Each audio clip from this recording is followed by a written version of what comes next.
Problems के बारे में एक चीज समझो कि आपको जो मतलब जितने भी वर्ड प्रॉब्लम्स है लीनियर इक्वेशन में उसकी एक प्रॉपर्टी होती है कि वहां पे फुल स्टॉप दिए जाते हैं।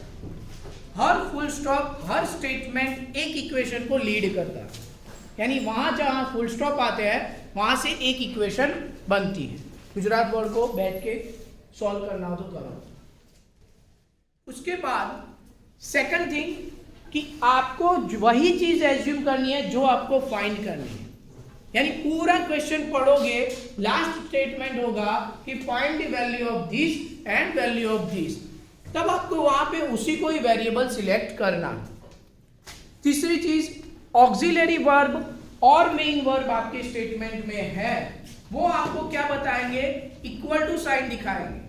ऑक्सिलरी वर्ब की बात करें तो am is are, have, has, had, was, were, आप विल, शैल, मॉडल वर्ब जैसे है कि वुड, शुड, कैन, कुड, ये सारे वर्ब आपको इक्वल टू साइन की तरफ लीड करेंगे और वो इक्वल टू के आगे वाले स्टेटमेंट में आपको LHS मिलेगा, पीछे वाले स्टेटमेंट में RHS मिलेगा। मेन वर्ब की बात करें जैसे कि प्ले, जो वर्ब होते हैं जो कोई ना कोई वैल्यू को दिखाते हैं या वैल्यू यानी कि कोई वर्ब को दिखाते हैं, वो मेन वर्ब है, ठीक है। उसके बाद बहुत सारे वर्ड्स जो आप लोग बचपन से पढ़ते आ रहे हो, जैसे कि प्लस के लिए आप क्या क्या होगा, ऐड, इंक्रीज, हैंड्स, टुगेदर, मोर, ये सब प्लस के लिए। उसी तरह माइनस के लिए less, decrease, we can say that difference, subtract, ये सारे हमारे लेस, एगो, 5 years एगो, 4 years एगो। उसकी बात करें तो ये सारे उसके लिए है। मल्टीप्लिकेशन में ऑफ, इनटू, टाइम्स, और डिवीजन के लिए divide by, distribute, NTH. NTH मतलब 4th part, 5th part, 6th part. अगर ये बेसिक आपको दिमाग में रहता है कोई भी इक्वेशन बन जाएगी। मैं वर्ड प्रॉब्लम में सिर्फ इक्वेशन बनाऊंगा, सॉल्यूशन आप लोग खुद से करें। मैंने क्लासिफाई किया है, क्लासिफिकेशन देखते हैं। सबसे पहला है केस नंबर 1, ये वो टाइप के वर्ड जिसमें हम लोग कह सकते हैं मनी बेस्ड क्वेश्चन।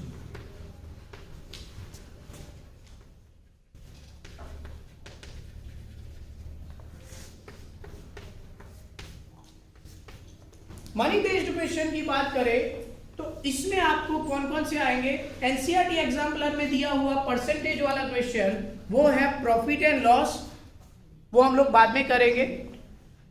उसके अलावा अगर यहां पे देखें, पहला है article based question, rent based question, और वहां पे क्या होगा तो एक्सचेंज बेस्ड क्वेश्चन होगा। सबसे पहले आर्टिकल बेस्ड क्वेश्चन की बात करें जो टाइप 1 है। टाइप 1 आर्टिकल बेस्ड क्वेश्चन में यहां पे कैसा समझना है कि जैसे कि मेरे पास अभी एक हम लोग पेन लेते हैं, उसकी 5 रुपीज कॉस्ट है, तो 10 पेन लेंगे तो कितनी हो जाएगी 50, और 50 लेंगे तो 50। तो यहाँ पे वही चीज है कि आपको एक आर्टिकल की कॉस्ट को मतलब एज्यूम करना है और उसके साथ उसके नंबर ऑफ आर्टिकल से मल्टीप्लाई करके वेरिएबल से इक्वेशन बनानी है। जैसे कि मैं सभी एक एक कैटेगरी के क्वेश्चन एक में ले लूंगा। यहाँ पे एक्सरसाइज 3.1 निकाले सभी, उसमें क्वेश्चन नंबर 2 और क्वेश्चन नंबर 3 इसी आर्टिकल बेस्ड क्वेश्चन है। तो पहले क्वेश्चन नंबर 2 देखते हैं। तो क्वेश्चन नंबर 2 में उन्होंने क्या बोला, the coach of cricket team buys 3 bats and 6 balls for ₹3,900। Later she buy another bat and 3 more balls of the same kind, ₹1,300. Represent this situation algebraically and geometrically. Algebraically and geometrically यानी कि equation बनाना है। आप लोग इसको solve करना चाहो तो graph से भी सॉल्व कर सकते हो और किससे सॉल्व कर सकते हो तो वेरिएबल जो सॉल्यूशन मेथड है उससे भी कर सकते हो। सभी से पहले देखते हैं कि यहाँ पे मैं क्या फाइंड करना है। क्वेश्चन नंबर 1 कि नंबर ऑफ बैट्स और नंबर ऑफ बॉल्स हमें उनकी कॉस्ट देखते हैं। तो let's 1 bat cost is equal to ₹X and 1 ball cost is equal to ₹1। अब जैसे फर्स्ट स्टेटमेंट फिर से पढ़ता हूं, the the coach of cricket team buys 3 bat and 6 balls. अगर एक बैट की कॉस्ट x रुपीज है तो 3 बैट की कितनी हो जाएगी 3x, और 6 बॉल्स परचेज कर रही है यानी कि 6y, और उन दोनों को मिला के वो टोटल कितना पे कर रही है, तो दैट इज ₹3,900। ये आपकी इक्वेशन नंबर 1 है। देखो फुल स्टॉप खत्म हो गया। अब देखो next, later she buys another bat. Another bat यानी अब उसने एक ही बैट परचेज किया, तो एक बैट एंड और व्हाट फॉर 3 मोर बॉल्स, यानी कि अब एक्स्ट्रा 3 मोर बॉल ले ली, यानी 3y इज इक्वल टू, उसके लिए वो कितना पेमेंट दे रही है, उसके लिए वो पेमेंट दे रही है 1000। क्लियर? ये कुछ भी हो, अभी के लिए इक्वेशन समझनी है, ठीक है? क्लियर? तो चलो मैं जिसको बोलूंगा वो सेकंड इक्वेशन बनाएगा। सेकंड क्वेश्चन, क्वेश्चन नंबर 3, वो सिर्फ इक्वेशन बोलेगा, दूसरे वेरीफाई करेंगे। The cost of 2 kilogram of apples and 1 kilogram of grapes on a day was found to be ₹160. After a month, the cost of ₹4 kilogram of apples and 2 kilogram of grapes is ₹300. Represent this situation algebraically and geometrically. अभी हम लोग उसकी equation बनाएंगे, तो वहां मैत्रे grape cost of the 1 kilogram of grapes हम लोग x ले लेते हैं, and cost of the 1 kilogram of apples हम लोग y ले लेते हैं। अब बना x plus 2y is equal to 160 rupees. Question 2 देखो कि cost of 1 kilogram of grapes मैंने ₹x लिया है, और 1 किलोग्राम ऑफ एप्पल्स मैंने क्या लिया है, तो ₹y। क्या से इक्वेशन क्या बनेगी, ध्यान रखना मैंने उल्टा किया है कुछ। x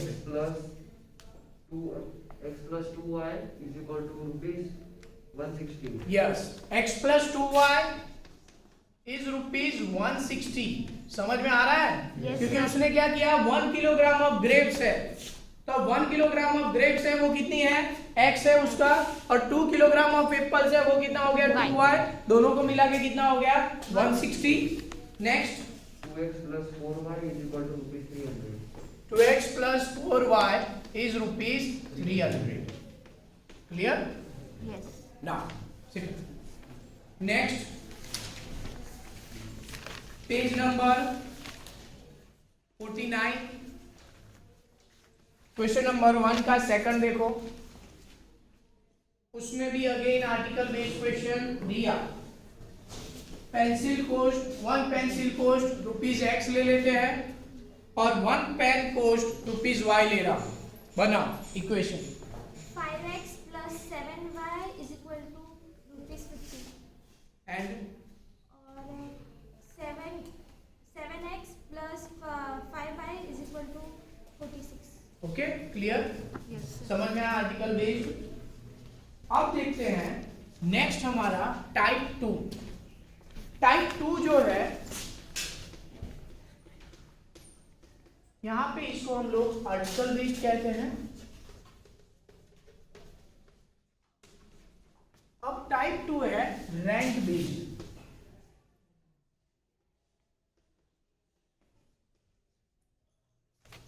रेंट बेस्ड क्वेश्चन में एक चीज समझो कि यहां कैसे रेंट होगा कि कुछ फिक्स डे चार्ज रहेगा, कुछ वेरिएबल डे चार्ज रहेगा। फिक्स डे चार्ज यानी कि मान लो कि आप कहीं पर भी मैस होती है, कॉलेज टाइम जब अगर मान लो किसी हॉस्टल में रहते हो, वहां फिक्स्ड चार्ज रहता है कि वहां अगर आप वहां एनरोल किया तो आपको फिक्स चार्ज तो पे करना ही पड़ेगा। फिर उसके बाद आप 15 दिन के बाद वो क्या करेंगे कि अब आपको पर डे के हिसाब से पेमेंट करना है, कि आप कितने खाओगे उस हिसाब से आपका बिल बनना। तो सिमिलर यहाँ पे क्या रहेगा कि कुछ फिक्स्ड चार्ज रहेगा कुछ दिनों का, या फिर कुछ माइल्स का किसी का, और दूसरा फिक्स्ड चार्ज मतलब चार्ज क्या होगा, डे के हिसाब से, टाइम के हिसाब से दिया जाएगा। तो आपको यहाँ पे ऑलवेज इन क्वेश्चंस में 2 वेरिएबल ऐसे चूज करने हैं जिसमें पहला फिक्स्ड चार्ज रहेगा और दूसरा आपका हो जाएगा चार्ज पर टाइम। डिपेंड है, चार्ज पर डे हो सकता है, चार्ज पर आवर हो सकता है, चार्ज पर वीक, कुछ भी हो सकता है। तो क्वेश्चन नंबर निकालो, पेज नंबर 54, उसमें क्वेश्चन नंबर 3 का 4th देखो। क्वेश्चन नंबर 3 का 4th क्या गिवन है? The taxi charges in the city consist of the fixed charge together with the charge for the distance covered. For the distance of 10 km, the charge paid is rupees 105, and for a journey of 15 km, the charge paid is rupees 155. What are the fixed charge and the charge per kilometer? यानी कि यहाँ पे क्या है, जो taxi जो मतलब owner है वो क्या कर रहा है, फिक्स्ड चार्ज ले रहा है। आप उस पर बैठ के उतर जाओगे वो फिक्स चार्ज ले लेगा, उसकी कंडीशन है, और फिर आपको किलोमीटर के हिसाब से चार्ज देना पड़ेगा, ये उसकी कंडीशन है। तो यहाँ पे हम लोग क्या करेंगे कि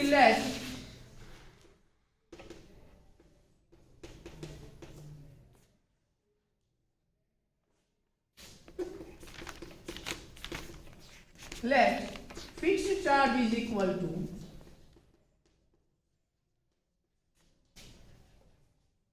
x and charge per kilometer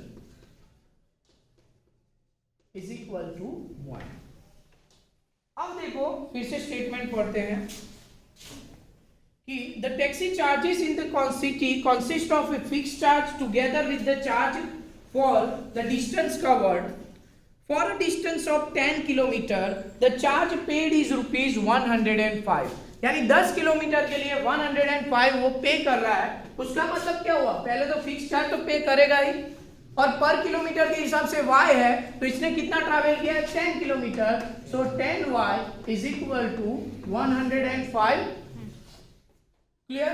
और आगे यहाँ पे क्या है कि if for a journey of 15 kilometre, for a journey of 15 kilometre मतलब क्या हुआ, x plus 15y is equal to 155।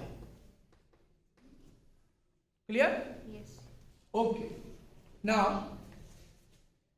Question number 3 का 3rd देखो। 3 का 3rd,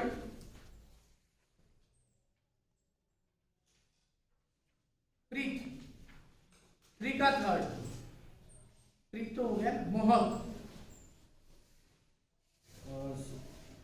7x plus 6y is equal to 3800 and 3x plus 5y is equal to 1750. Clear? Now next page number 57। Page number 57 और इस question में दोनों में क्या difference है? क्वेश्चन नंबर 57 में क्वेश्चन नंबर 2 का 5th देखो।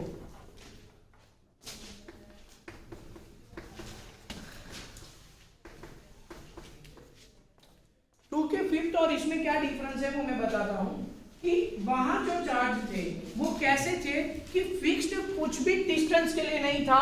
फिक्स्ड मतलब फिक्स्ड था, ऐसा नहीं बोला गया था कि 5 किलोमीटर जाओगे तो फिक्स्ड होगा या फिर 2 किलोमीटर जाओगे तो फिक्स्ड होगा। वहां पे उसकी टैक्सी में बैठे तो फिक्स्ड चार्ज वहां लग जाता, ये उसकी कंडीशन है। लेकिन अब जो है वो एक ऐसी कंडीशन है जहां फिक्स्ड चार्ज भी किसी टाइम पीरियड के लिए लगता है और उसके बाद टाइम मींस क्या होता है, चार्ज पर टाइम होता है। जैसे कि क्वेश्चन है, a lending library has fixed charge for first 3 days and an additional charge for each day thereafter। यानी कि पहले 3 दिनों के लिए वो क्या लेगा, फिक्स्ड चार्ज, और फिर उसके बाद अगर आपने उसको रखा तो उसके लिए आपको चार्ज पर डे हो जाएगा कि आपने जितने दिन रखा उस हिसाब से रहेगा। Sarita paid ₹27 for a book kept for 7 days। यानी वो क्या कर रही है, 7 दिनों तक मतलब बुक रख रही है और पेमेंट है उसका 27। उसी तरह नेक्स्ट है, while Suzy paid ₹21 for the book she kept for 5 days। find the fixed charge and the charge per each extra day. Again, let fixed charge is equal to x and charge per day is equal to y. First condition देखो, fix charge कितने दिनों का था? 3 दिन का था। यहाँ पे पहले देखते हैं, तो Sarita paid ₹27 for a book kept for 7 days। 7 दिनों के लिए बुक रख रही है और 27 पेमेंट कर रही है, तो पहले 3 दिनों का तो उसका क्या रहेगा? Fixed charge. तो बचे कितने एक्स्ट्रा? उसने कितने दिए? 4 दिन लिए, तो वो क्या हो गया? 4y is equal to 27।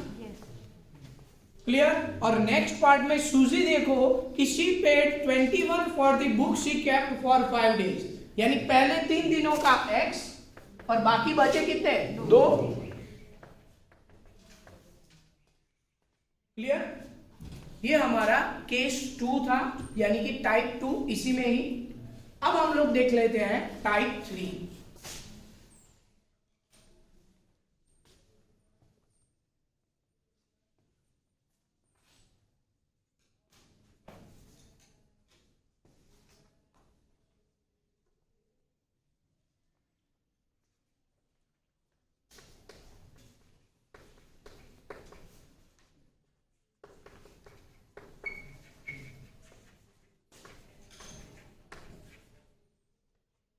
Exchange base को थोड़ा समझे तो कैसे होता है। जैसे कि मेरे पास 100 रुपए है और इसके पास 50 रुपए है, मैं इसको 10 रुपए दे रहा हूं, तो इसके पास कितने होंगे और मेरे पास कितने? 90। मेरे पास 90 और इसके पास 60। अब सिचुएशन थोड़ी रिवर्स करते हैं कि ये मुझे 30 रुपए देगा, तो अब मेरे पास कितने होंगे और उसके पास कितने होंगे? जो पहली सिचुएशन थी उसी के ही अकॉर्डिंग। मेरे पास 100 रुपए है, उसके पास 50 है, ये मुझे 30 रुपए दे रहा। क्लियर? तो अब देखो इसी एक्सचेंज बेस को हम लोग देखते हैं, तो कहां पे चले जाए? ऑप्शनल निकालो। उस ऑप्शनल में क्वेश्चन नंबर 2 देखो।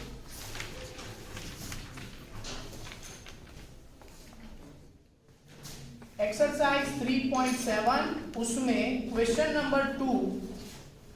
सो एक्सरसाइज 3.7 क्वेश्चन नंबर 2 में देखो, one says give me 100 friend, I shall then become twice as rich as you. And the other replies, if you give me a 10, I shall be 6 times as rich as you. Tell me what is the amount of their respective capital. यहाँ पे हम लोग assume करेंगे कि let first has what? ₹X and second has ₹y। Situation के हिसाब से मैं यहाँ पे बना रहा हूं।